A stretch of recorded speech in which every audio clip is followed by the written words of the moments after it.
Deb Pervin here with another Tuesday Tweak. Today we're going to talk about scaling your business. This word has been used and misused, so I want you to think about what scaling actually means.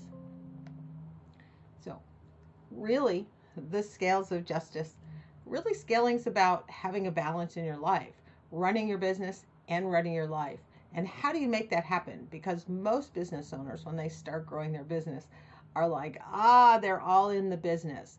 So this is the process to go from starting a business to scaling a business, to getting a business mature enough so you don't have to spend all your time in it. And yes, it is like scaling a mountain, and it is hard. It is not the same as growing. Scaling is harder, it's intentional, and it takes time. I am so tired of seeing these emails and these ads saying, we're going to help you scale your business and you're going to make $10,000 in 12 hours and you're going to make $100,000 in 30 days. This is not possible. Scaling is hard, and it is intentional. It takes time for the various pieces to get in place. So there are four major steps, four major pieces that need to be accomplished.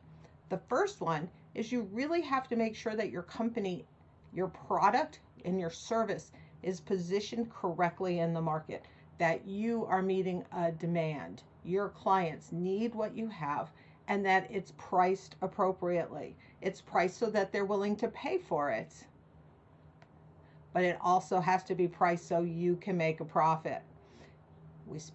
You've got to spend some time understanding your financials, understanding your client profitability.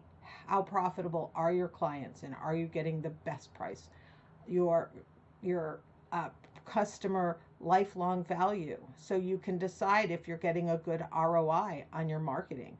You've got to put together a budget, because you're going to have to grow faster.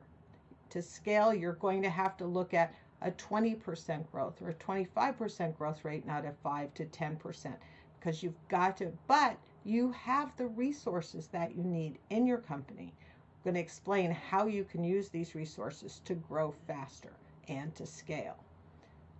But you have to have processes in place. You can't go out and get all these clients and then not be able to deliver your product. So processes includes marketing and sales and your delivery of your product, operations, and then your customer service, quality control.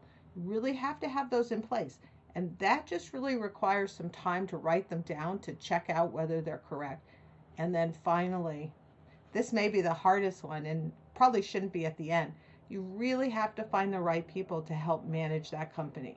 If you're going to be the CEO and be strategic, and these folks are going to be doing this, the CFO and the CMO and the CIO and head of operations, if they're going to be delivering your product, you really have to make sure that, one, that's their expertise, and two, that they're going to work collaboratively.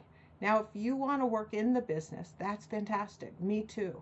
Doesn't have to scale so that you can go off on vacation, but you can. But you can work in the business if you want to.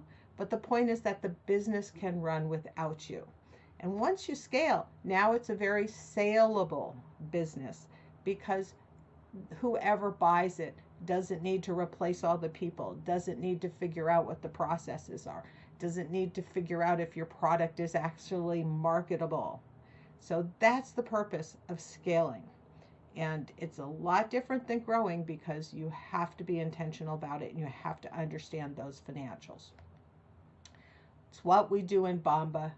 I have lots of companies that go from start to scaling, and I would love to talk to you if that's something you're interested in doing. That's it for today. I'll see you next week.